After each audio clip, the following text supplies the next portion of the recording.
trust me on that. So, what does it mean for your car? Well, it's time for a little spring cleaning. First, wash and clean both the inside and outside of your car. If you're like me, there's still salt everywhere.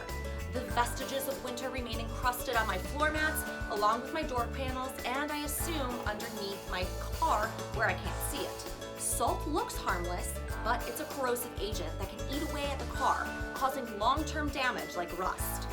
Get rid of that stuff ASAP. If you have extra time and energy to spare, give your car a good deep cleaning. Include all of the floor mats, tires, inside outside the windows, the trunk, and, of course, underneath the hood. If you'd rather not do the cleaning yourself, I recommend a full-service auto spa like our friends at Evergreen Car Wash. Next, don't forget to replace your windshield wipers.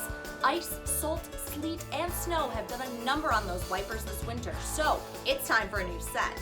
You can get a new set of windshield wipers from our parts store. And lastly, check out what's happening underneath your hood. Bring in your car for an oil change and we'll also check the brake fluid. Plus, we'll make sure that your cabin and engine air filters are clean and ready for warmer weather and the pollutants that can bring. To schedule your spring cleaning oil change, visit us online at oaklawntoyota.com or give us a call at 708-423-5200. Ronnie Halasimos, Oaklawn Toyota, a dealer you can count on.